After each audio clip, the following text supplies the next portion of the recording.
And it's really amazing to see the change from people thinking that they know the law and thinking that they understand how to go about,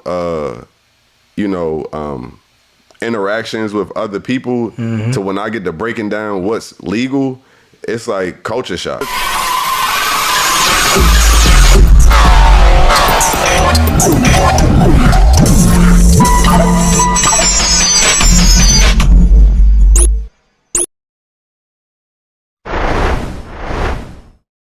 What's up? Of course, it's your boy Richie Rich, man, at Your Fired Podcast. You already know what we do. Another awesome interview that we got displayed for you guys today.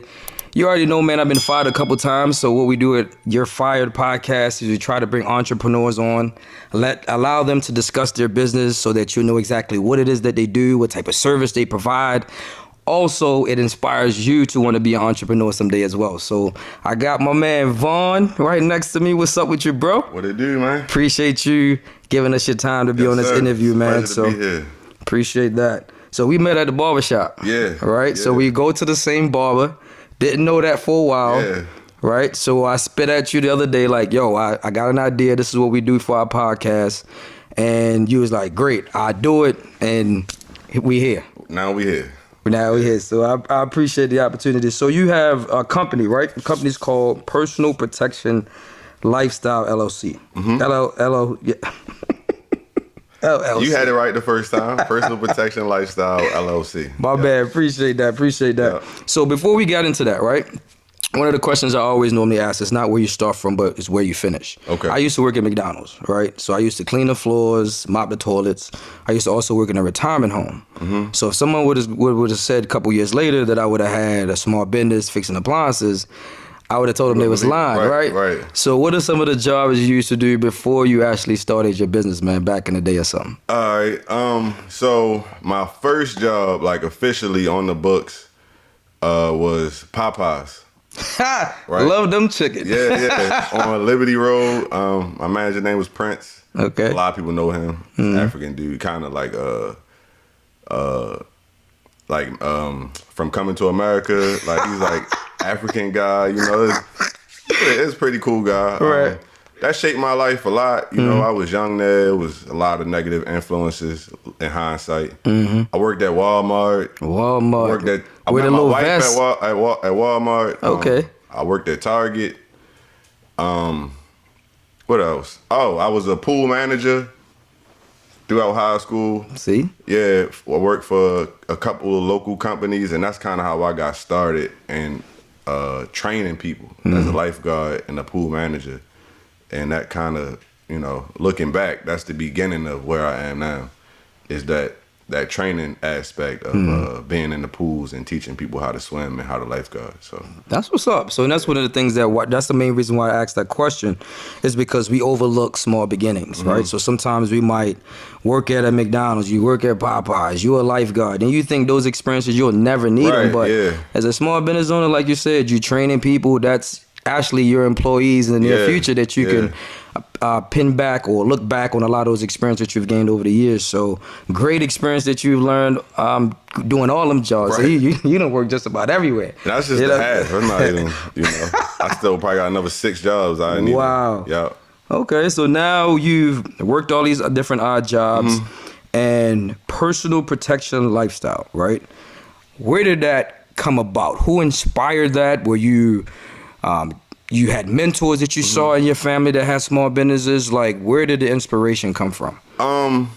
So let's talk about the name a little bit. All right. So everybody knows me as Vaughn. Everybody know me as Javon. My legal name is Paris Pierre Laus. Okay. That's my legal name. That's where you get PPL from, Personal Protection Lifestyle. Wow. Right? Okay. Paris, obviously, we know Paris for the Eiffel Tower. Right. So I made the Rifle Tower. Okay. Right? Which is my twist on, just something iconic, just trying to give my business a face. Okay. As far as the business aspect, my grandfather was funding my grandmother's brokership. So she was a real estate agent and a broker. Okay. My father had a small home improvement business, which they both worked hand in hand, so I got to see that firsthand. As far as firearms, most of my mother and my father both have 9 siblings. Okay. So I come from a very big family. Almost everybody in which was in the Marines. Okay. And they from the South. So firearms just been around in my family. And you know, of course we in a very dangerous city. So I mean that they're accessible and around in the state. So just picking up on, you know, a passion of mine's, combining that with something that I'm good at, which is training people, and that in addition with something I'm knowledgeable on, which is firearms and firearm safety, it just made sense to me to jump out there and try it. And it's fun. You know, it's something fun to do. I go to the range. Before I had this business, before I was an instructor, I was in the range every Sunday. Right. What happened as far as what clicked in my mind to open this business and to put some money in this and to start a business was around the pandemic. When it first started, I was doing my regular thing, going to ranges, buying ammo, getting accessories, parts. And I started to see like family and friends are always tagging along with me and asking me questions. And it got to a point where it was annoying, you know? So I'm like, get off my lawn. Yeah, so let's get legit, and I might as well make money doing it. I reached out to a coworker because his nephew was an instructor. He kind of gave me like a crash course on what to do, and I just got on YouTube and Google and was self-sufficient the rest of the way. And that's kind of how I started it about 1.5 years ago. Okay, that's really good information there. So one of the things I've noticed in your conversation, you said like basic training and how to operate a gun. Most people are well, I would say a decent amount of people are intimidated by guns. You can say most. Right? Yeah, most people are intimidated by gun. So you being an instructor, you being confident, this is what you do, you've been handling guns for a long time. Like, what are some of the basic operation or ways to like handle a gun so that someone could be comfortable handling it? Yeah, so I think before you even begin to fire or shoot a firearm, the first thing is understanding the power behind it, just like anything else. Right. Before you drive a car, you got to do driving school. You know, before you even go fishing, you want to know how to tie a line and what to do. You know, you don't want to just have a fish, go try to catch a fish, and you're not going to have any luck. Right. So I think the first thing that people need to do is just like any other field, is get with the professional and get trained by a professional. A lot of people forget the difference between practicing and training. Right. You can practice all day long, but if you're practicing wrong, then you're building bad habits. So you get with a professional. You don't. If you got a toothache, you don't just go to anybody to fix your teeth. You go with a professional, right? You go get a professional. Yo, you're so right. So that's the number one thing, is to find a professional that makes you comfortable. And tying back to your last question, I felt like, I mean, there's plenty of black folks that do this, and it's not a race thing at all, but I felt like our people having somebody that looks like us, that talks like us, from the same places that we're from, is a lot easier to start your comfortability with a firearm, opposed to, you know, you want to find somebody that reminds you of yourself, or somebody that's in your family, or somebody you're comfortable with. So I felt like I could bridge that gap. So. Okay, no, that's really good information. And like I said, you break it down. Just left one of the scenarios I was going to use. It's like a car. You got to learn how to drive. You got to get your license. Talking about that. So let's talk about the processing, getting the gun, right? Because some people think that you might could walk up and get a certain gun. So you can explain that. Yeah. What guns you can walk up and get, or what you need. Like, is there a background check? What's the process? So talk about that a little bit. So now each state has different firearm laws. Right. Now, of course, we're all regulated federally, but each state has its own processes to obtaining, whether it's called a concealed carry license in some states. Here in Maryland, it's called a wear and carry permit, or we call it a WCP. Okay. Or the other option is a handgun qualification license. Okay. It's an HQL. It's the most basic license. So on the surface level, the HQL allows you to legally purchase a regulated firearm. Now we could sit here all day discussing what a regulated firearm is, but for the most part, I'm gonna use this loosely, it's handguns or concealable firearms, right? So with that, there is a background check. You get your fingerprint. You gotta first you gotta find a trainer or a professional that is licensed in the state that you are trying to get this firearm in. Here in Maryland specifically, there are over like 5,000 instructors. So, you can surely find somebody that you're comfortable with or close to you in your area. Okay. After you take, so once you find an instructor, what you're gonna do is you're gonna take the class, right? For HQL, it's a 4-hour class. The state mandates it to be 4 hours. And then you have what's called a live fire qualification. Okay. In this state, you only need to shoot 1 live round in order for it to be considered a pass. Like pop. And that's it. And it doesn't have to be, traditional gunpowder, 9mm full metal jacket. You can use what they call simulation rounds, like assault rounds. You had to break that down. You said simulated rounds and what else? Full metal jacket, which is like target rounds, which you would practice with at the range. Okay. It doesn't have to be like a loud, real shot. You can use like this room that we're in right now. I've actually done an entire class in here. Okay. I've given them the 4-hour classroom portion, and then the 1 shot that they'll take with like a simulator round. It's like a assault round. Okay. So that's the HQL portion. The wear and carry portion is much, much more complicated, right? So that's a 16-hour multi-day course. So it has to be 16 hours. You have to shoot 50 rounds, and you have to hit 35 out of 50 rounds, no further than 15 yards, right? So that's just the qualifications if you have a good and substantial reasoning. And that is used loosely throughout the state. This is what's called a may issue state, right? Okay, explain that. What's you have may issue states, you have shall issue states, and then you have constitutional carry states. Okay. So Utah is a constitutional carry. Anybody over the age of 18 can go to Utah and conceal a firearm. So when you make that decision at 18 to get a firearm, do you still got to go through like the background check, the fingerprints, and all that stuff? I'm not completely 100% sure of how they do it in Utah as far as that aspect. Okay. Because I took my Utah carry here in Maryland with a different instructor. Was the instructor from Utah? He's from New York, but he works in Maryland. He's with Department of Justice, so he kind of moves around. Okay, and they will accept that even though you're in the state of Maryland? Yes. Okay. So it's called reciprocity. So some states, like Maryland, doesn't accept anybody else's concealed carry license. If you want to carry concealed in Maryland, you have to get certified through the Maryland State Police. Okay. So what that entails is the 16-hour classroom, the live fire, 35 out of 50 rounds, range test or qualification, and then you have a series of interviews with the Maryland State Police. It's a 90-day process.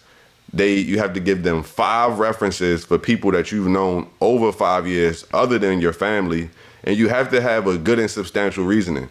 Okay. So a gentleman like you or I who have a business, right, who have some sort of reason to carry, probably. Exactly. So we're going to give them our business information, our business account. They want to see money going in and out of this account. They want to see that we're handling cash. And that'll give us a good and substantial reasoning for them to allow us to carry. Wow. Now, recently, the Supreme Court had this whole situation going on in New York where they are basically saying that not allowing us to carry a concealed weapon violates our 2nd and 14th Amendment rights. Right. So now on Maryland State's wear and carry applications, you can actually apply for personal protection or self-defense. Okay. So I can't give away all my secrets, right? So holler at me if you want to get in, try to get your wear and carry, right? Smart man. But we're going to basically use the Supreme Court's ruling and some codes and bills. We're going to pull up some of these codes and bill numbers and put it all together so that we send a nice package off to the Maryland State Police saying, because of this happening with the Supreme Court in this state, you should allow me to be able to do this based on the laws that are now federally regulated. So that's the wear and carry process. I've been doing this for a year and a half, and I've only had probably 5 wear and carries. Right. It's not easy, but it's also not hard. It's just you got to be consistent with your filings. Okay. All right, let's get into your business personally. Personal Protection Lifestyle, LLC. What are some of the services that you provide as far as the business that you have? So we do the HQL certification. And HQL stand for what again? Handgun Qualification License. Okay. That's going to allow you to legally purchase a regulated firearm and have it in your home or homes, right? That's loosely defined. Okay. If y'all are standing out here tonight, this is your home. So if y'all don't have a wear and carry, but you have an HQL, you can bring your firearm here for the night. Okay. Or you can also have that same firearm in your brick or mortar business. Okay. Okay? You just have certain rules that you have to follow, regulations when transporting it, right? Okay. So we do HQL, we do wear and carry permits, which allows you to the qualifications. Yeah. For for transport. So Great similar question. to this firearm you see on the table, you got to have the slide lock back into the rear. The magazine has to be separate from the firearm, right? And it has to be in a locked case. Those are the pretty much simplest rules that they have for transporting a firearm. In a nutshell, they don't want it to be easily accessible if you don't have a wear and carry. Right. So other services we offer, as you see these firearms on the table, these are not stock firearms. You don't buy them this way from Glock or this rifle came from Hanover Armory, which is a local armory here. So we do customization of firearms. So when you're talking about the customizations and breaking it down, like looking at the weapon that we have in front of us, like what are some of the custom things that you can do to a weapon? Okay. Specifically for me, if I want it done that way, So, or anybody. The rifle has probably 30 mods on it.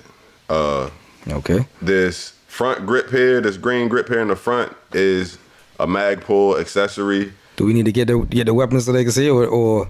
I can go over it. Yeah. Just go over it. That'll be good, so people can actually see your artwork and what you do. So when I first got this rifle, it was bare bones. It was just everything that's not black was not here yet. Okay. All right. So even down to the muzzle brake, this was added. This helps dissipate gas and helps you get more control for follow-up shots. Okay. This foregrip, vertical foregrip is what this is called, was added. These pop-up sights was added. This is a Hollow Sun HS403B red dot. This was added. This pop-up sight red sight was also added. This is an ambidextrous charging handle. This was added. This grip was added. This is a reptile pistol grip. Okay. This ambidextrous safety selector was added. This buttstock, this telescoping buttstock was added. And I think that's about it. Oh, the trigger has some modifications as well. So all that can be done. I mean, there's still plenty of other things that we could change on this rifle here. Quick question, why would you modify the trigger? So most triggers have a certain weight that you to pull it. So this trigger was probably about 5 pounds. Okay. Oh, and this trigger guard is also a modification as well. Okay. I changed the spring to give it about a 3.5 pound pull, so you can see the rifle is clear. So just the sensitivity in which the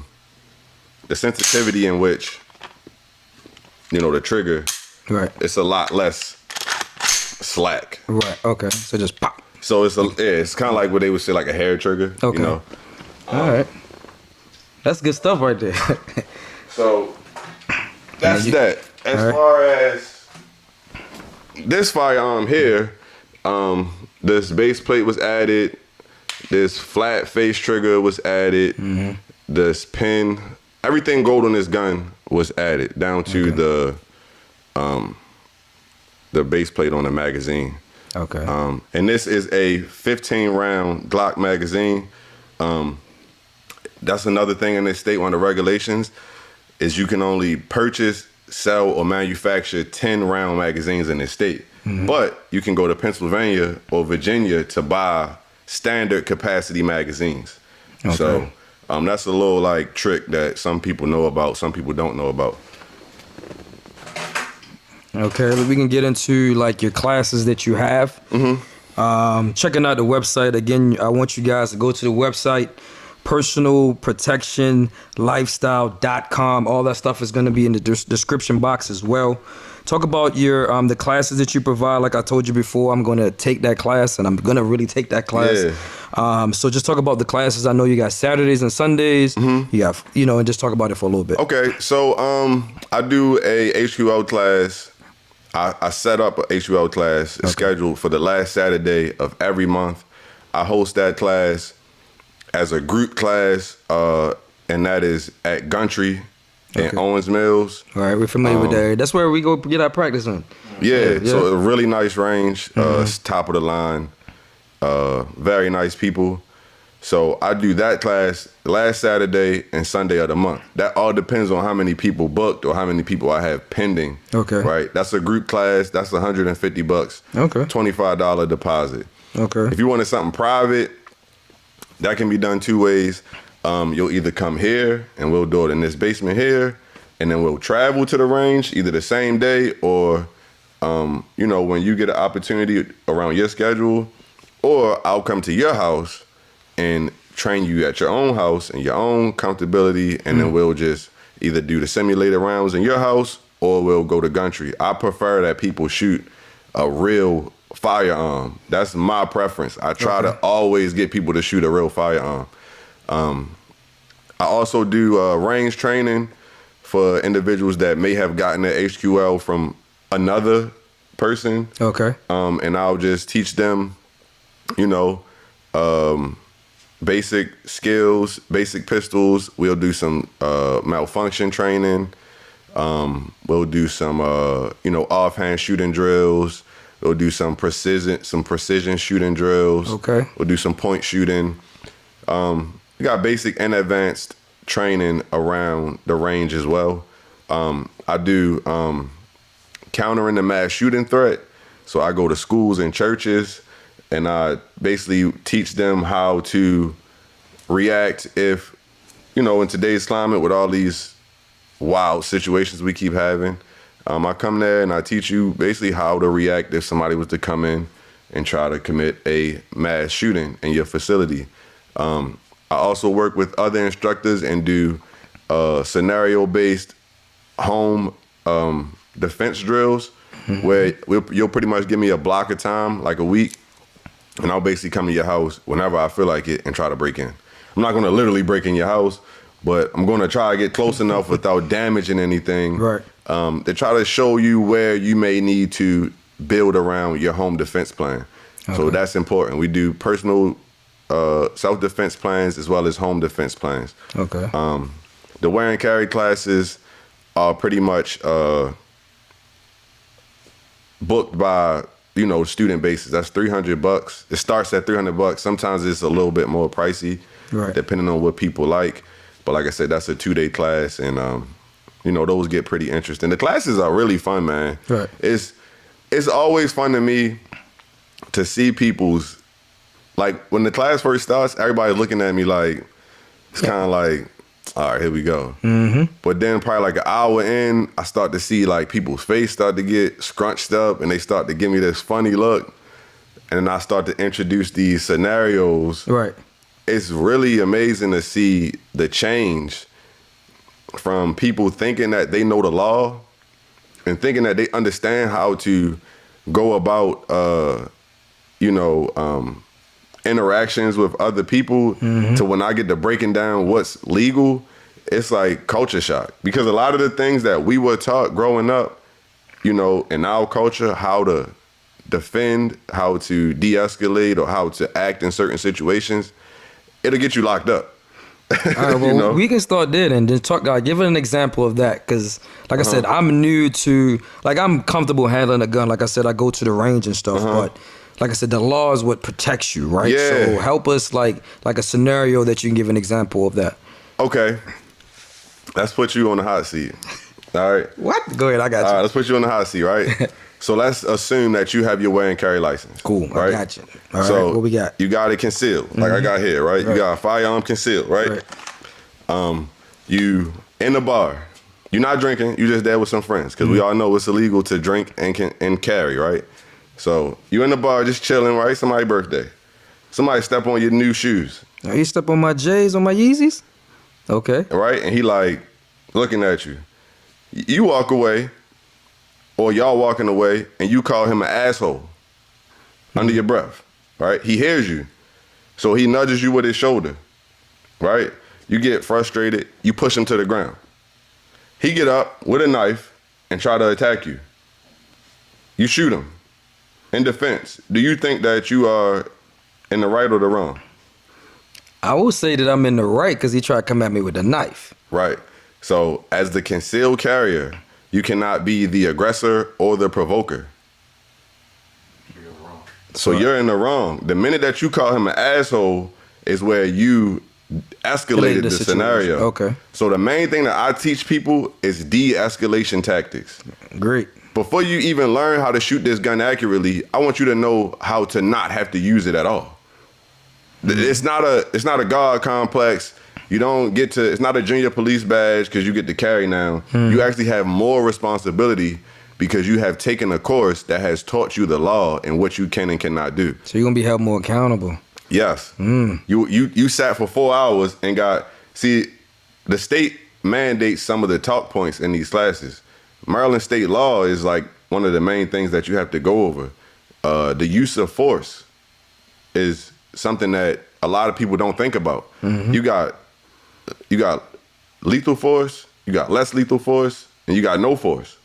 The minute that you the longer that you're in a situation or the longer that you're, trying to de-escalate or think you're de-escalating a situation, that's more time for something to go wrong. Right. And in today's society with all these distractions between social media, cell phones, and just the pace that we move, a lot of people don't pick up on what I like to call the key indicators before, stuff really start to happen. Right. So that's one of the main things that a lot of people need to learn is de-escalation, emotional stability, critical decision making, and that all that stuff is a major factor. That's part of the reason why I named this business Personal Protection Lifestyle.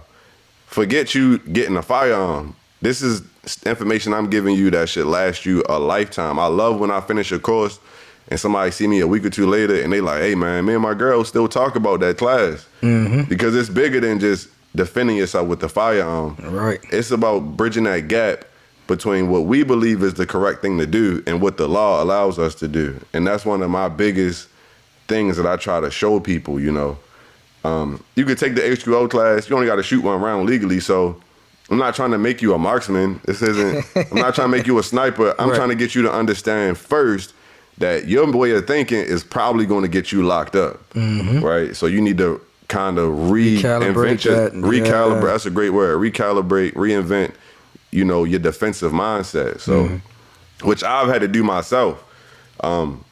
Before I even got my wear and carry, I had plenty of opportunities. I just got my wear and carry in February. I waited a year. I had to really because I was a guy that would you stepped on my shoes, yo? I was that guy for, for a while. For a long time. And I went to Texas, right? Right before I started this business. And I went to see her in concert before she kind of blew up. And this is a funny story. It's embarrassing, but I'm gonna expose myself. Make sure we're recording it. Go ahead, get it all. So I was intoxicated. I wasn't carrying, just having fun, and I had this Baltimore mentality. Everybody was running across the street, leaving the concert, and I'm just like, I'm from Baltimore, man. You ain't running. I ain't running nowhere. I'm walking across the street. And I started to look around. I had a moment where I kind of made eye contact with probably 10 people in the vicinity. And it hit me. I'm in Texas. These is gun-toting citizens. I look like the weakling. I look like the person that's out of place. I'm sitting here without a firearm, without knowledge of the law completely, and I'm showing out. in a whole nother state. And that was the inception of me kind of realizing like, oh, I need to change the way that I act before I go out here and start carrying a firearm if I'm walking around my chest out first. So now when I get in situations, the first thing I'm trying to do is figure out what I did wrong to cause this situation to escalate, or how can I now de-escalate it. And if I can't, in Maryland, we have something called the duty to retreat. Okay, so explain, like I said, this is stuff that I had no idea about. Like I said, when you're talking about a firearm, you figure you get the gun, you don't want to use it unless you have to, right? You hear back in the day people say, yo, if you pulling it out, you got to shoot. You better use it. You got to use it. Yeah. So you try not to use it. Like you said, you want to have these tactics to really help you out to de-escalate the situation. But you got to know the law. So it's a lot that comes with it. That it's a whole lot. I never even thought about it. We all hear stand your ground law. That's we all hear, right? Right. In Maryland, we have case law. Maryland is one of those older states where we still have a lot of English, colonized law here. It's not been updated. So we have what's called the castle doctrine. Okay. Which says, right now, if somebody was to come into this house, I can protect this house. Right. This is the last retreat. I don't have to run any further from here. Okay. Now, if the three of us, when I'm walking y'all out, if somebody was to pull up on us with all these firearms trying to harm us, if we can safely and efficiently retreat, the law expects us to. Wow. Whereas in Florida, if I said to you right now, I'm gonna shoot you, you can now defend yourself. Right. Right? In this state, it's no such thing as a threat unless it can be acted out on. So if you told me right now you were gonna shoot me, I know you don't have a gun. So that it's nothing. You're just talking. Right. Now, if I said it, I have a gun on my appendix and I got 2 firearms right now, it can be carried out. So people have to be very careful with the way that they use their words in this state, Wow. So yeah, the duty to retreat, man. If you can, I tell my friends all the time, like when they first heard me talking about getting this wearing carry license, they like, what you gonna do if we out and somebody start messing with you? Like, I'm running away. Like, I'm running away. But most people won't think that. They're like, I got to protect myself, blah, blah, blah. I got to do that. Well, a lot of that is the ego. Right. So that year I was talking about not carrying, I was just carefully chipping away at my ego and letting myself get emotional in certain situations and just trying to change the way that I think because I know that'll get me in trouble I carry a firearm everywhere I go other than the post office, schools, and like state parks where it's illegal. Right. But other than that, I'm always carrying. So, I had to really like prepare myself for the power that comes with having a firearm on you. You can't get a God complex, Mm-hmm. So yeah, and like I said, great interview. Initially, when you talk about what we going to talk about, I don't even be asking you. I just let you rock and roll. Yeah. Because again, this is what you do, man, and I appreciate it. Like I said, you giving us this opportunity to even have this interview, right? So you've been doing this about 1.5 years now. Mm-hmm. So outside of your business, do you have any other? Do you work somewhere else on top of that, or this? Yeah. So explain that a little bit. So that's probably the most difficult part, right? Is being a business owner and also being an employee at another business. So currently, I'm a warehouse coordinator for McCormick in Hunt Valley. Mm-hmm. So I do that most of the day. I work there about 40 to 60 hours a week. If I don't have any firearms classes going on, I work a little more. Mm-hmm. I also do security currently for a company I'd rather not say the name of. That's fine. You ain't got to do that. But they are the biggest privately owned contractual security company in the East Coast, in Maryland especially. Okay. They do a lot of, you'll see them in Giants and Safeways. Mm. A lot of people that's from Maryland, if they watching this video, they know exactly who I'm talking about. Yeah, they know. I'm a supervisor for them. But I'm just using that to gain my own experience. Right. I work part-time with them. I pick and choose the details that I pick up based off of the information that I need myself for what I'm trying to get into. Another reason this company is called Personal Protection Lifestyle, and I started with that. That's like the umbrella. I'm doing firearms sector where I'm customizing firearms. I'm doing security sector where now I'm starting to get my own events and do my own security. Okay. So I just did an event last weekend. I'm proud of that, with a local artist named Kid Balloon. Okay. A very talented guy. I've been in contact with him the last 4 years because I'm a fan of his art. He finally gave me an opportunity to showcase my skills. Okay. We had probably 1,000 people at this party, and it was me and another guard. We should have had more, but that's all he asked for. Right. Nobody was hurt, not one fight.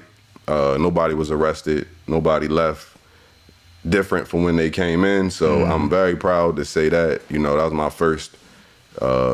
my first contract that I secured on my own with my business. So that's pretty dope. Congratulations on that, man. Thank you, man. Can we clap? Appreciate that. I just didn't know if that's gonna mess up the view, but that's really, really good.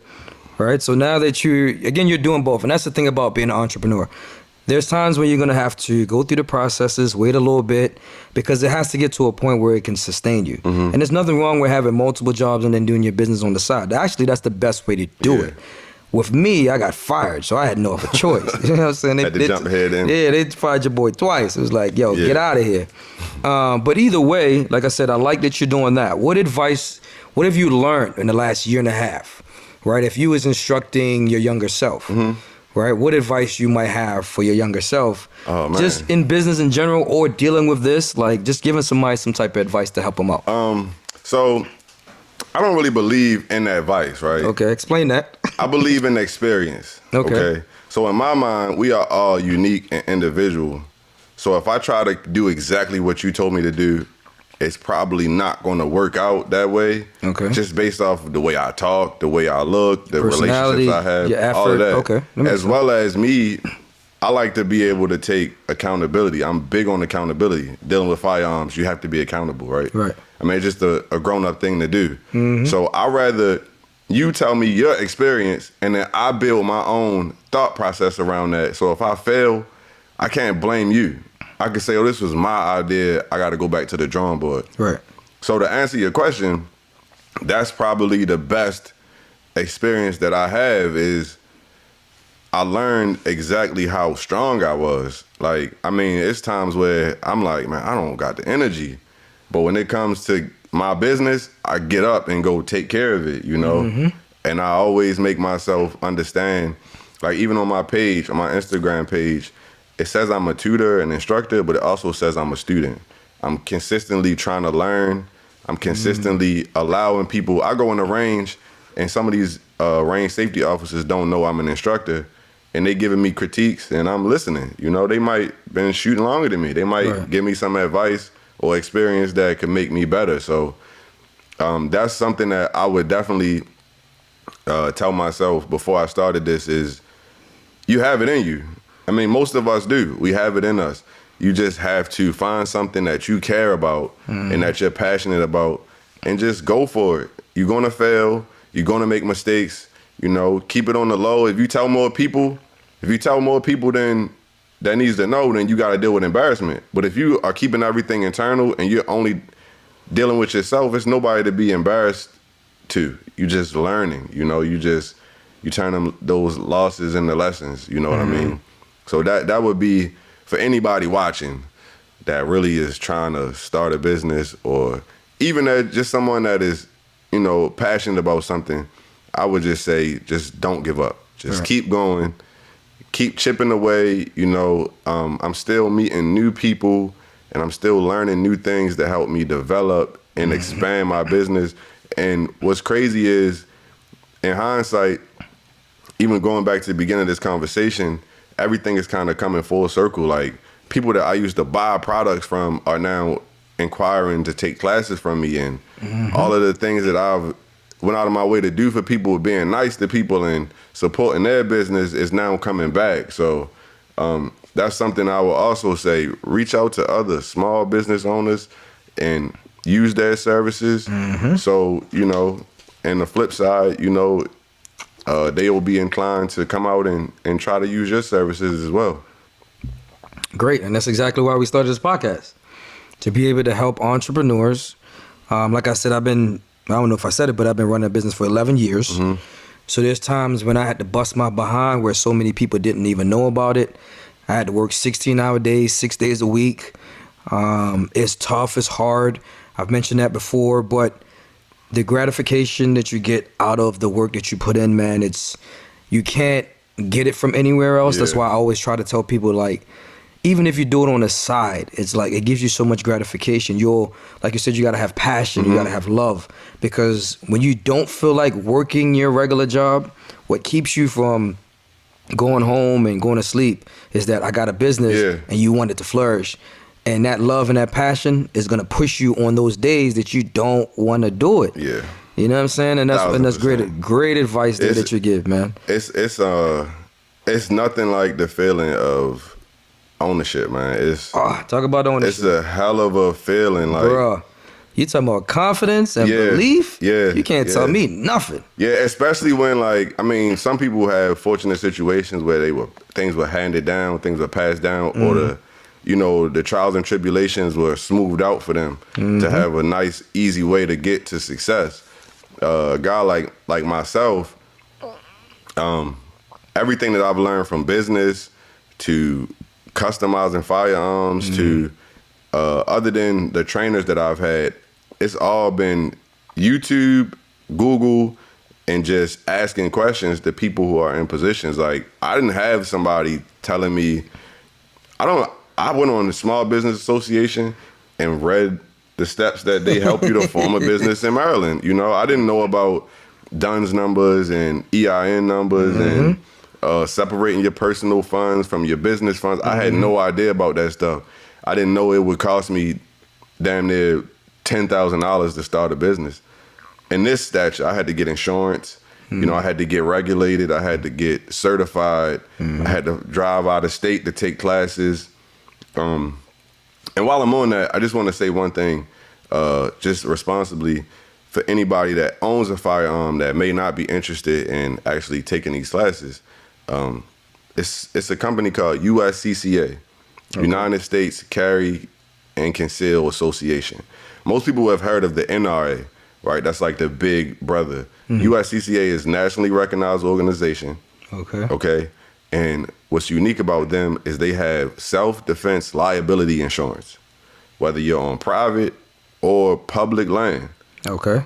There is a lawyer on retainer. I pay $50 a month to have a lawyer on retainer. I didn't have to pay $20,000 to have a lawyer on retainer. It's multiple lawyers on retainer, and they give you a card that tells you exactly what to do if you're in a self-defense situation, whether it's with your hands, a bat, a knife, a firearm, whatever the case is.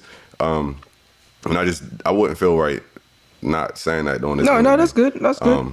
Good. I don't work for them, but I'm very impressed with the way that they've grown over the last 2 years and watching them give citizens, self-defense insurance. For security guards too. If you're a security guard, go get you some self-defense insurance, because if you gotta use your firearm, that security agency is gonna send you to the wolves, man. So I just had to say that as well. But that's cool. Yeah. That's really, really good. Like I said, it's real informative. I had no idea about the laws in the state of Maryland. Yeah. Operating guns, doing this, doing that. So I've learned a whole bunch of information just by sitting next to you in the last 35 minutes that we've been on, or 45 minutes we've been on about conducting this interview. And I've learned a lot. So one of the things that I can actually look at, frequently asked questions, because you have this on your website. So one of the questions I'm going to ask is, when you go into a range, what is it that you need to bring? Okay. That's a good question. Now, it's two ways to go about that. If you want to save some money, you want to have your own firearms, your own ammo, your own eye protection, your own ear protection. And you also probably want to have a membership at a range. Like, let's take Gun Street, for instance. It's going to cost you $12 an hour to rent the lane, right? Then you're going to probably pay $25 to rent a 9mm firearm, right? Then you're going to probably pay, with ammo prices, probably $35 to $45 for 50 rounds of ammo. So we're already close to $70, right? Then you got to rent eye protection. That's going to be about $1 or $2. Ear protection, another $1 or $2. Say that's another $5 when you get a target. So you're looking at close to $100 for 1 hour. Whereas the investment portion, right? I walk in with a firearm. I already have, so I'm not paying $25. I go to Bass Pro and buy ammo, where I'm buying 200 rounds for maybe $100. So I'm already got 4 times as much ammo for the same price. I have my own ear protection, which was $25. Which once I go to the range 15 times, 10 times, I've already paid my investment over it, right? I pay $50 a month for the membership. It's $12 per hour. If you're planning on going to the range 4 times a month, that membership is worth it. Yeah. You know what I mean? So people say, that's $50, I want to pay it. But I mean, I'm in the range at least 4 times a month, at the bare minimum. Right. So for me, that makes sense. But you want to wear long pants as well, and you want to wear closed-toe shoes. And as much skin as you can cover comfortably in the weather that it permits, because if you get a hot shell casing on you, it can burn you. And that can ensue some type of panic or some type of negligent misfire. You know, if you shooting and you get a hot round pop up in your shirt, it might make you point your gun at somebody or let off another round. We have what's called the clinch response. Whenever we're shocked or afraid, we kind of tense up. So if you don't have what we call trigger finger discipline, and your finger is on the trigger and you get scared, wow, you know, that makes sense. That makes sense. You gotta have trigger finger discipline. One thing I always teach my students is to put your L's up. Whenever you pick up a firearm, you pick up a gun, you make a gun. Right. This will stop you from putting your finger on the trigger. Right. That is the number one thing that I have to tell people consistently. Take your finger out the trigger. That's one of the basic range rules. Keep your finger off the trigger and outside of the trigger guard until you are on target and ready to fire. Okay. It's 2 steps. People think, oh, I'm ready to fire, but you're not on target yet, so you should not be on the trigger yet. With my guns, my triggers are very sensitive. So you definitely got. Yeah, you want to keep them fingers on the frame. We call it indexing. You keep your index finger on the side of the frame until you are on target and ready to fire. So, good information there. Yeah. As far as like, if I had a son or daughter that wanted to bring them, train them, bring them. Like, what is the age range that stuff kind of start to get them comfortable in it? Like, explain that a little bit. All right. So, a big part of me training is as I said, I believe in advice. I don't believe in advice. I believe in experience. Okay. So I'll give y'all the personal portion. My oldest son is 12 years old. He's been shooting for 4 years. Okay. Right. My youngest son is 7. How His he birthday feels. is on the 20th, and that's all he wants to do for his birthday. So Shocking, right? Right. My 7-year-old loads anybody that's taking a class with me or is taking the class sooner or later, he loads every single magazine that I carry. Wow. Even my rifle bag, when I go on duty, those magazines are loaded by a 7-year-old child. My 4-year-old daughter can go and get a firearm and bring it to me with her finger indexed on the side of the frame with it pointed in a safe direction. You know, so it's not about an age. Legally, most ranges don't allow a child on the range until they're 8. Okay. But it's a responsibility thing. So you start young, you start early. If you have a firearm in your house, your child should know how to use it. Okay. Now, that's a double-edged sword, depending on the kid. But what if somebody shoots you while you're in the house and it's just you and your son there? Or if you get startled and fall off the bed and break your wrist and you're down to one hand? What if you don't train with this one hand? What if you can't get your case open? And that's another thing, man. To answer your question fully, 8 years old, bring them to me. I will train them. Even if before 8, if they're 6 or 7, if they're responsible enough to hold a conversation with an adult and they can listen to instructions, they are ready to be trained on firearm safety. Not necessarily shooting, but firearm safety. And that's a major thing that I'm seeing on the internet a lot. People are not securing their firearms. These children have access to video games, YouTube, and music, which is speeding up the understanding of firearms. Some children know more about firearms than their parents do. So, this case I have on this desk, on this table here, It's kind of high tech. It's not the most high tech that's out there. Right. It uses a numeric code that you can quickly get into the safe. They have them with biometrics where you can put a thumb on there and open it straight up. Even this rifle case, when I brought it in, I got TSA approved locks on it. It's locked up. You know, of course, I would want to get to it quickly, but I have children in the house. There's a nice amount of firearms in the house. I got to make sure everything is locked up, especially with kids my kids know how to load magazines. They know how to load, they know how to rack firearms. They know how to, rack a rifle even. My 12-year-old has, he has rifle experience. He shoots AR-15. So. Oh, nice.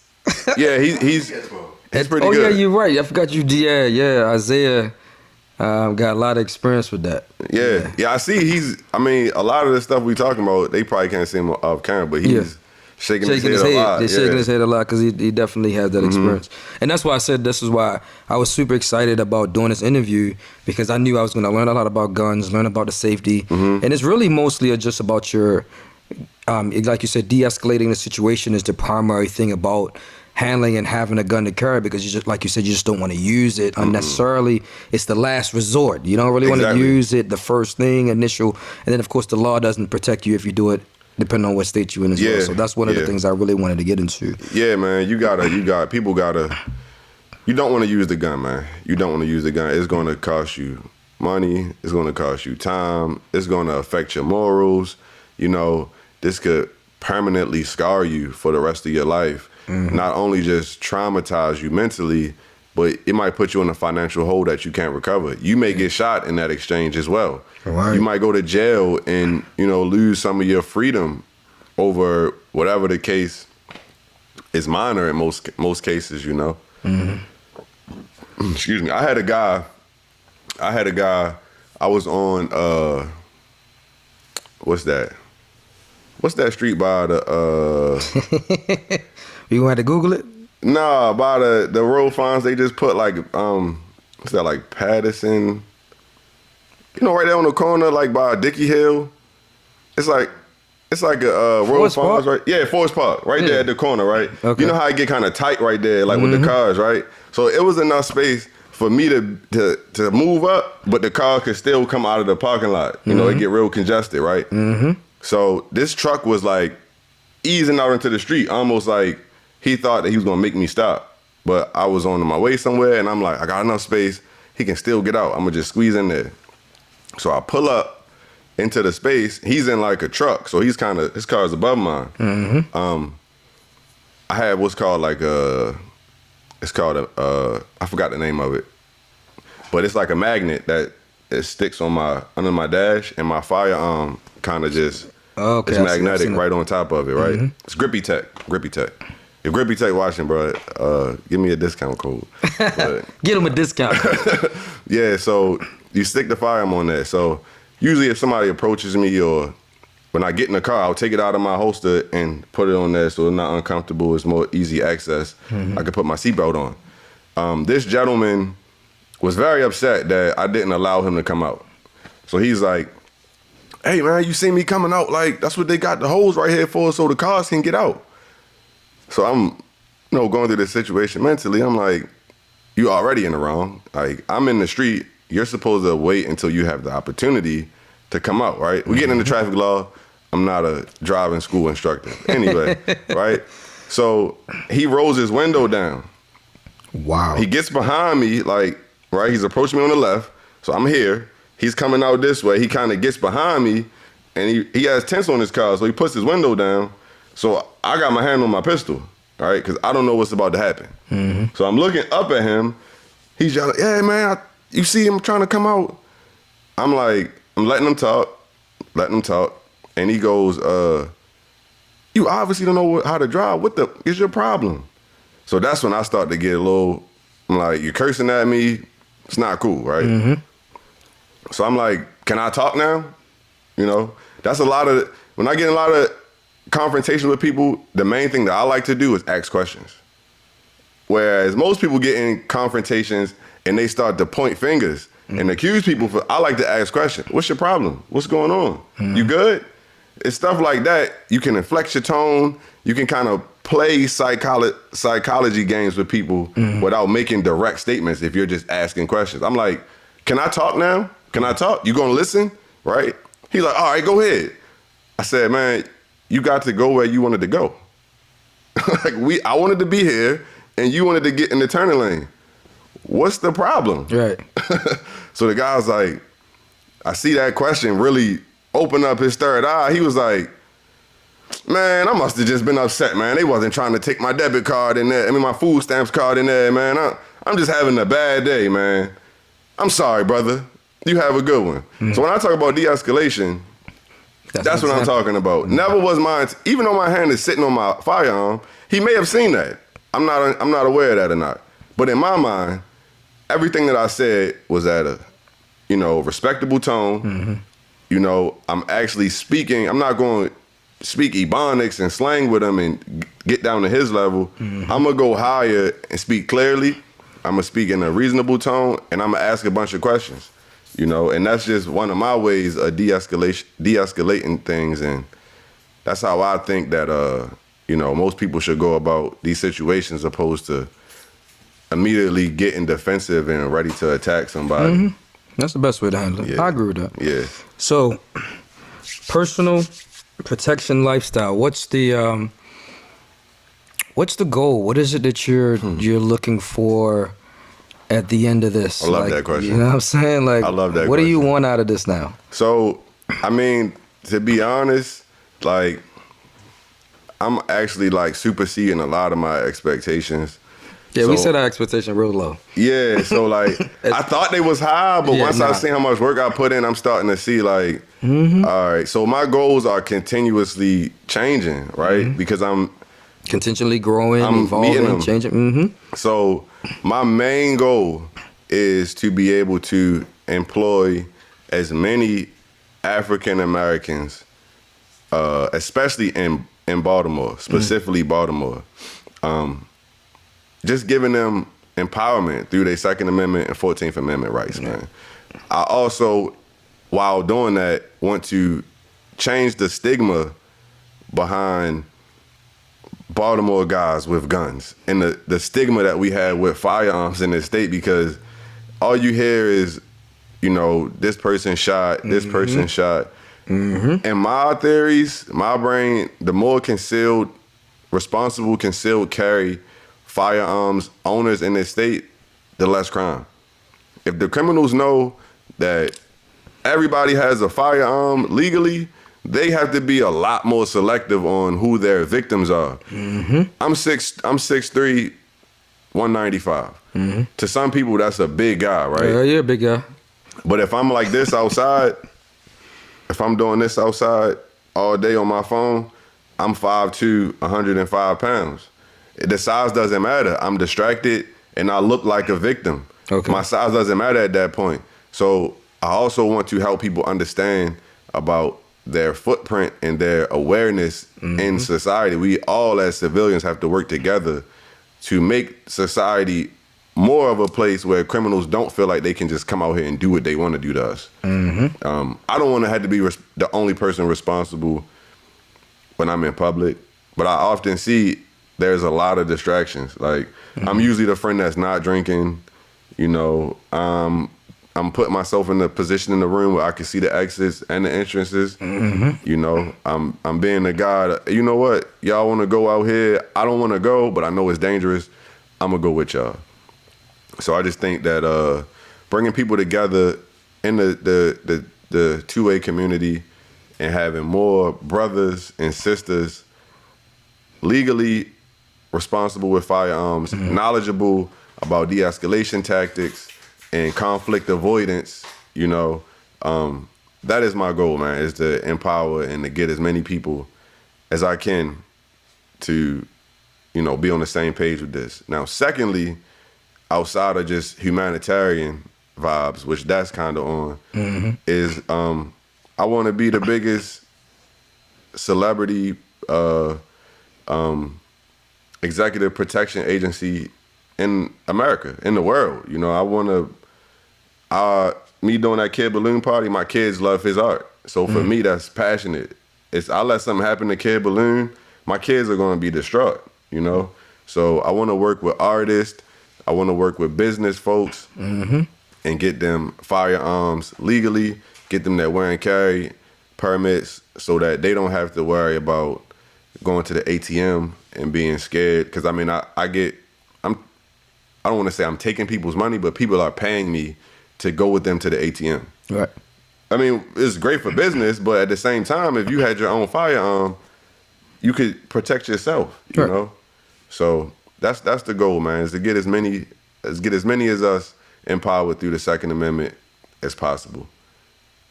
That's pretty dope. Yeah. Really good information. And like I said, appreciate the opportunity that you have spent with us today to really talk about gun safety, the law, regulations, de-escalation. Like I said, it make it, like after this, yes, I want to own a gun. I'm going to take your class. But like you said, I'm more concerned about controlling my emotions rather than me just firing a gun and just having it. Yeah, you want to protect your family and all that good old stuff, but you still want to make sure that while you're doing it in a safe way.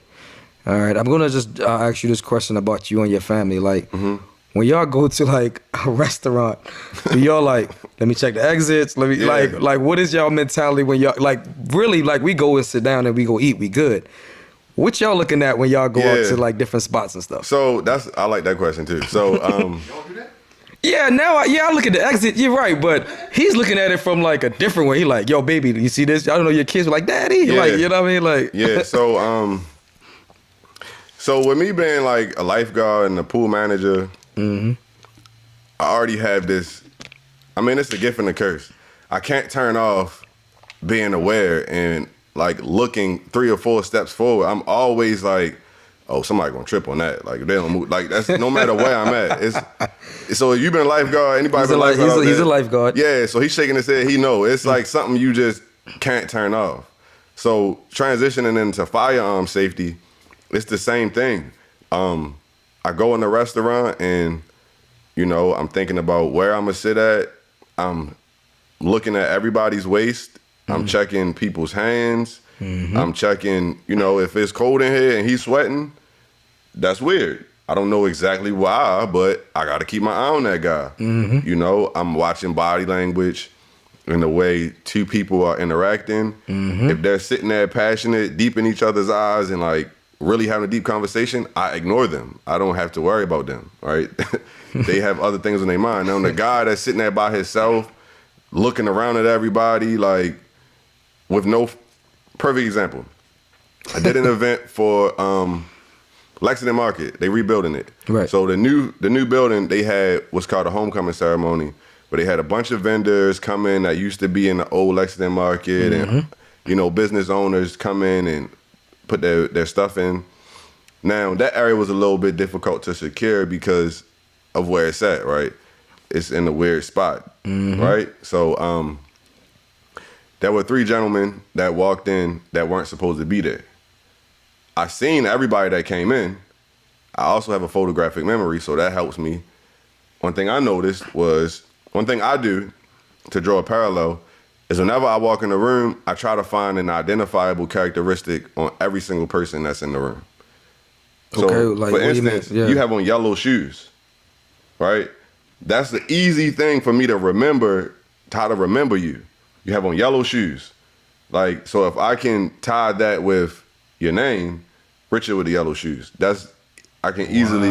So I seen this gentleman walking with red shoes, and I remember the other 2 guys he was with, but they didn't really have distinctive things. One of them had like a grocery bag, which was weird because this was a business social setting. So, long story less long, the host of the event didn't want them there. They didn't belong there. So now it's 600 people in here, and we have to figure out where are the 3 guys that aren't supposed to be here. I can remember the red shoes. I can remember when he walked in. Now, who is he with? To your question, what do you do when you walk in the room? You have to identify the outlier. This is a social event. Why is nobody talking to this guy that's sitting here eating all this food? Everybody else has somebody to talk to, or they want to talk to somebody because they want to spread their business. Why is he not talking to anybody? Oh, now I noticed that's the same guy that had that grocery bag. So it's little stuff like that I'm picking up on. That's once again, I call it key indicators. I'm looking at people's body language, how they act. You ever had like $1,000 in your pocket, you got a deposit, or you trying to take to somebody to pay for something? You looking around and you touching it, right? Yeah, to make sure it's still there, you ain't lose it. Yeah, You're doing the same thing with a firearm. You're doing the same thing with a knife. If that's what you're depending on your self-defense, if you say to yourself, if somebody act up, I'm gonna cut them, you're gonna keep checking for that knife, right? This criminal's gonna do the same thing. It takes a lot of skill to not consistently or frequently touch your firearm or that important thing on, even with your cell phone. You get up, you about to leave out of a room, you touch your pockets, make sure you got your keys, your wallet, and your watch. Your wallet, phone, keys. You gotta check. I gotta check. People gonna do the same thing with a firearm. With me, you'll see me like adjusting my shirt a lot so that I'm not printing. I don't want people to know. Right. So I got a habit of like always finding the mirror and like adjusting myself, which I try to avoid doing. So it's little stuff like that if you're in your phone, you doing this, you're not gonna notice. You know this, you put your phone in your face, you got a 3-inch vantage point. You know how, depending on, so some people can't not put their phone in their face. So instead of texting this way, when I got a text, I put my phone up here. So this still at least gives me some, most of us do this in text, but I'll head down, which lowers your field of view. Right. I put my phone up here to text. So as though I got this phone in my face, I'm distracted, I still can kind of easily see what's going on around me. Right. So it's little stuff like that you can use in public settings and that I use to identify people. I mean, when you come to the class, we're going to talk about the OODA loop. We're going to talk about the OODA loop.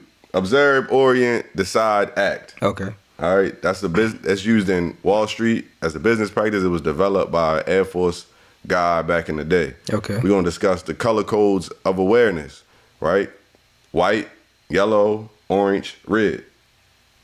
Pretty self-explanatory, with white being unaware and 2 headphones in and just oblivious to what's going on to you, and red being you giving command, hey, stop, I have a firearm, don't come any closer. So you go through those type of things in the class.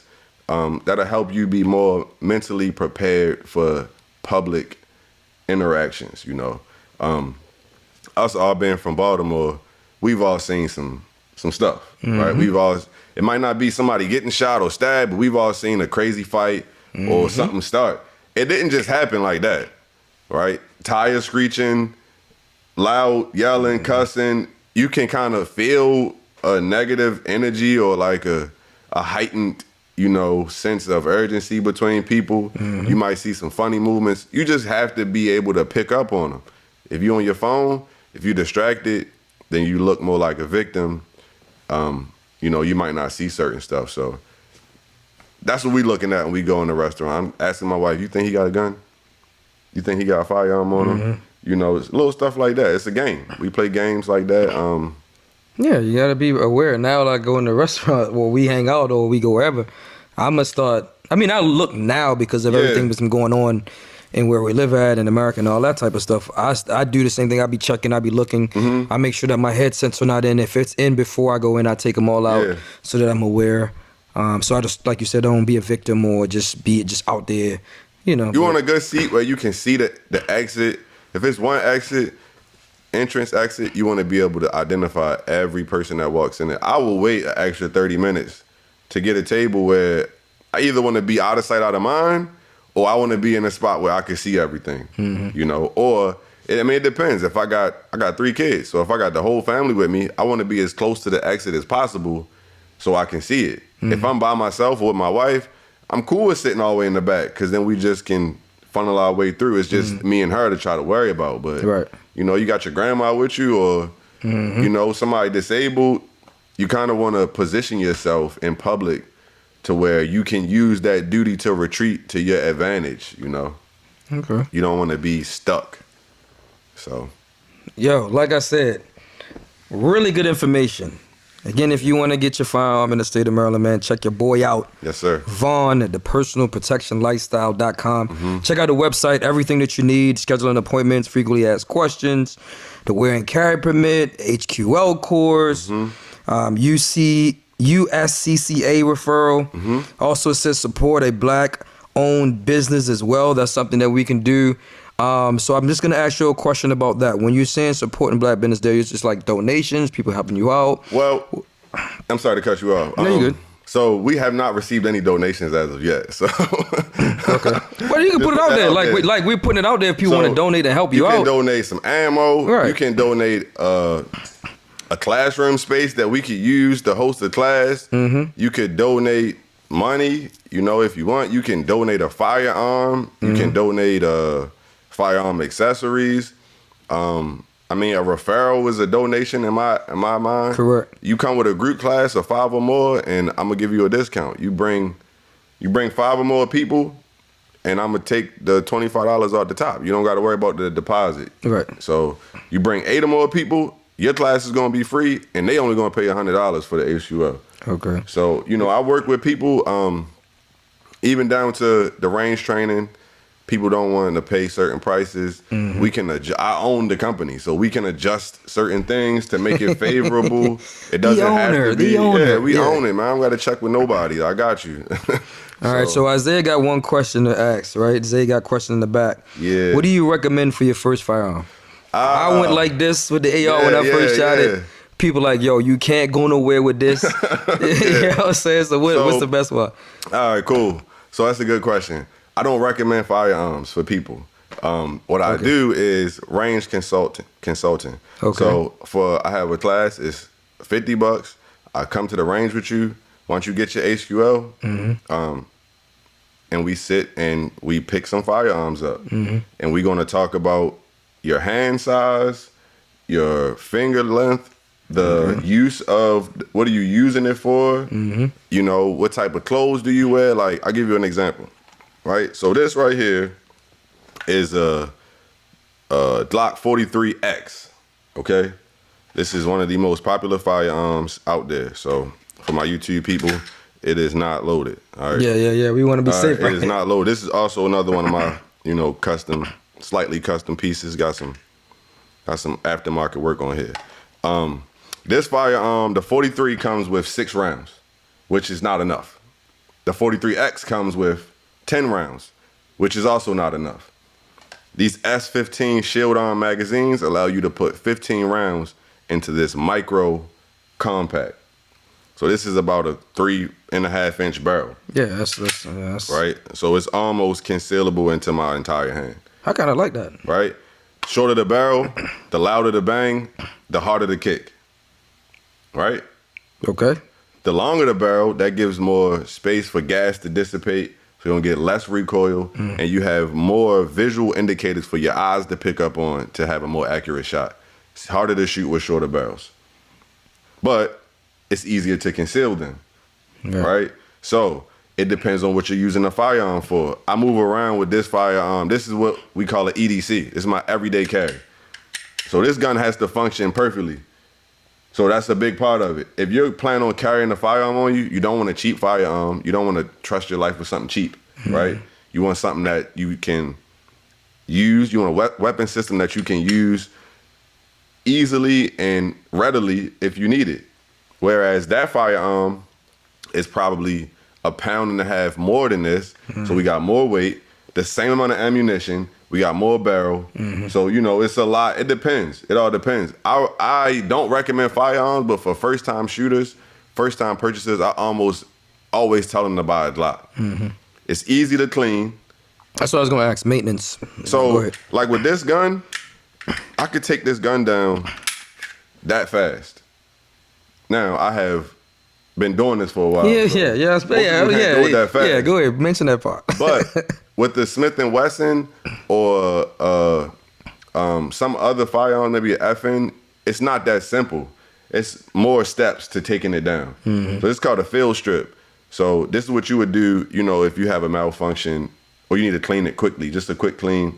This is also how you clean it. Is that a part of the class? Cleaning the firearm is a part of the class. Cool. Yep.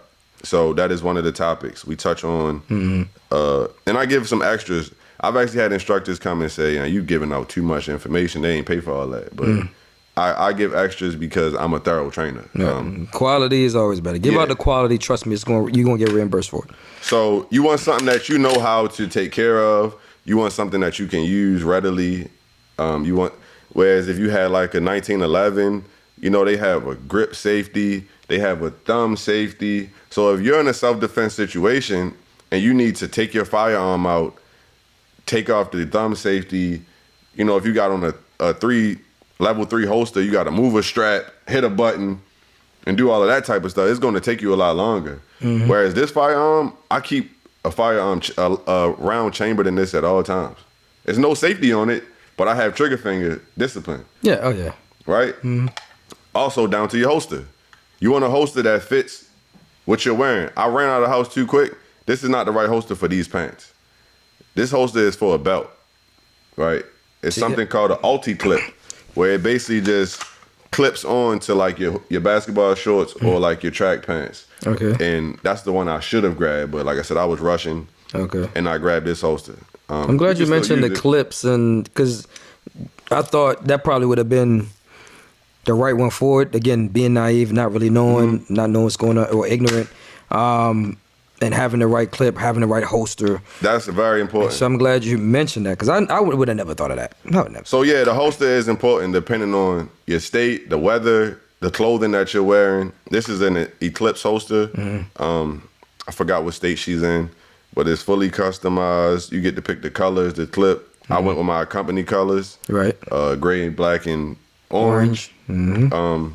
You know, you want a Kydex holster. Mm-hmm. You want something this is a sweat guard. You know, this is a high sweat guard. This kind of digs in your stomach a little bit, but if it's hot as hell, it'll stop the gun from burning you. You can get a lower or no sweat guard, so it's a lot lower. Right. You know, you want something with retention. You don't want something that's just gonna fall out. You see this, mine's is loose enough for me to draw it, but it's not just gonna drop out. Right. Makes sense. You need retention, and you want something that's reliable, you know, something you can get to quick. But that's all covered in the wear and carry class. We go over holster selection. Mm-hmm. You want attachments, whether it's a laser, you know, a flashlight, depending on what scenario that you might be in with that firearm. Mm-hmm. That gun there, every student that I have trained has used that firearm. Yeah, I probably would have went with that one too. I also use that for security. I mean, it looks good when you got on all black and gold. Yeah, I was about to say, yeah. And it's also used in the winter months. I use that firearm a lot. Mm-hmm. You know, when I have more clothes on, I might wear, this is what's called an inner waistband holster. Okay. So this goes inside your waistband. I might put that on the outer waistband and put a coat on in the wintertime. So, you know, it all depends. The firearm that So you can walk around with that too, just like how you walk around with that? This AR? Yeah. Sure. I mean, you're gonna definitely, we have open carry here. Oh, yeah. We have open carry here. Okay. You're definitely gonna get police bothering you if you walk around with a firearm exposed, for sure. Right. Unless you're like security and you got security markings. Mm-hmm. But even with that comes certain regulations and restrictions. Security guards can only carry their firearms on their persons from their home to their detail.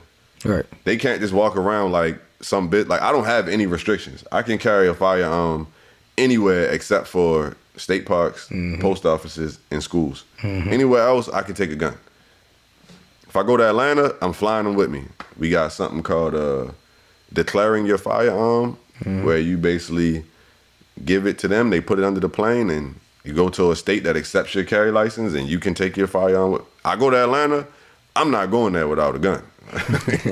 You know, so yeah. I mean, that's good. That's good. Like I said, knowing what you can do and what you can't do, that's the biggest issue. Again, going back to de-escalating a lot of the situation. Mm-hmm. We talking to Vaughn, man. Baltimore, your own Vaughn. You're like Vaughn. Personal protection lifestyle. Yes, man. sir. Promote your business, whatever it is that you want to promote, because we're coming to the conclusion of the interview. Okay. You know what I mean? So whatever you want to push out there, just push out there. Let the people hear you for a little bit, man. All right. So you can follow me on Instagram at Personal Protection Lifestyle. That's the same as the website, personalprotectionlifestyle.com. Mm-hmm. I'm looking forward to branching out into security.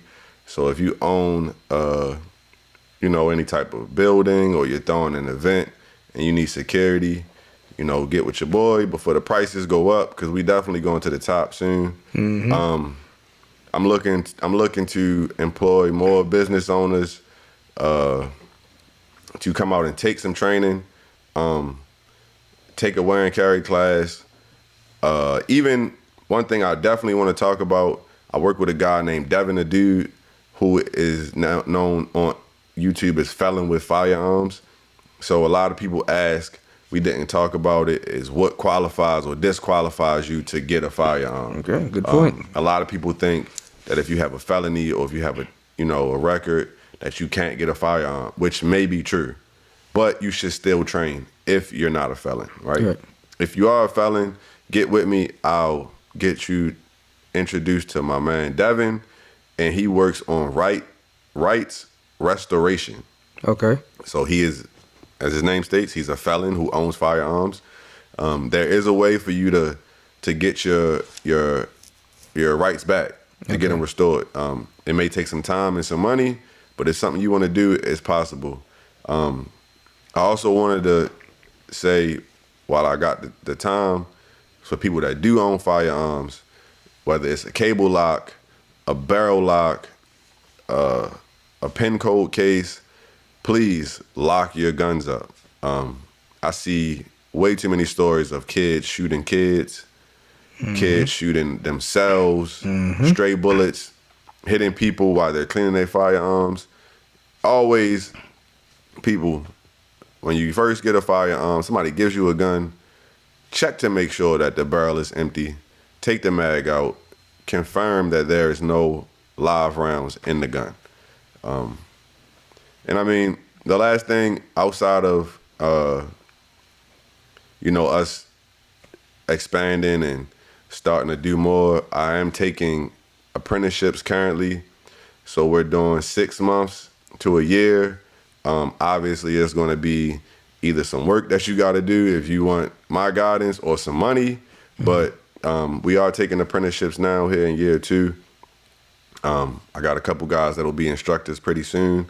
I am an instructor with USCCA. By the end of the year, I will be a counselor. So I myself will be able to actually do classes to employ instructors. I will be able to give you, whereas I can also do HQLs and wear and carries, I'll also be able to train civilians to become instructors within the next 3 to 6 months. So other than that, anything dealing with firearms, customizations, any laws in Maryland, any classes, whether it's with me or someone else, you can reach out and I'm going to give you the best experience that I have. I don't consider myself a expert at this point yet. I'm only 2 years in. I consider myself a professional. So you want some professional training, holla at me. My cell number is 443-723-9919. That's the third way to reach me if you don't got social media. But yeah, I think that's pretty much it. That's all we got going on right now. But yeah, I would want people to kind of get with me now while the prices are at a reasonable price. Like seriously, I just did an event down John Hopkins for Meek Mill. I just did security for Meek Mill down John Hopkins for their spring fling. Y'all get on him real quick before you start having more people coming at him. Yeah, man, we getting celebrity clientele in year 2, so definitely gonna start marketing my prices to the stage of where the business is. So oh yeah. For the civilians and the business owners, let's try to get this going this year. And one more thing, with the Supreme Court ruling on those laws in New York, I do expect for the Maryland State Police to have their hands full over the next 9 months with applications being put in. So if you plan on buying a firearm, or if it's a thought of yours, once again, it does not have to be with me, but you should get on it sooner than later, because it might take you 6 months to a year before they approve you based on the amount of applications that I anticipate Maryland State Police are going to be getting. In 2020, the month of February alone, they had over 4.5 million background checks for firearms. That was a record. So That's 1 month before the laws started to change. So the laws are starting to change for the civilians in our favor, and I think people should start to get into that sooner than later. And if you don't want to buy a gun, reach out, get some education, so you can, at the bare minimum, have an understanding of something, opposed to just listening to the news and people that aren't experts or actually in the business. Because firearms and guns aren't as bad as a lot of people make them seem when they're in the hands of responsible owners. Okay. Talking about somebody that didn't know what they was going to say, I probably asked him like 5 questions since I've been sitting here. You know what I'm saying, boy? You a natural, man. Hey, man, I'm a teacher. That's what I say. You're going to be cool, man. Once you teach it, it makes it so much easier, man. But, of course, I'm your boy, Richie Rich, man, at Your Fire Podcast, man. Again, I got my man, Vaughn, man. Yes, sir. His company, man. So, support the brother. Like I said, I make sure I put this out on the airways that I'm going to support him as well, take his class, because I want y'all to hold me accountable for that, to make sure I do that. Nice. I got to invest back into the small business owners because I understand the grind. I know where they're coming from. And a lot of them really work really, really hard, man, to get to where they at. And I appreciate you, brother. Yes, sir. You know what I'm saying? So I see you when we get to the top. Hey, you know what I'm saying? I'll see you there. You know what I'm saying? Let me get them cheap prices before you start doing. You might do Jay-Z and Beyonce, and I can't even afford you. You know what I'm saying? Man, so that's cool, man. wishful Appreciate thinking. that. For sure. Shout out to Zay. Easy shot it as always, brother. Appreciate you back there, man. We need to get you a mic so you could chime in. Definitely. You know what I mean? Yeah. Yeah.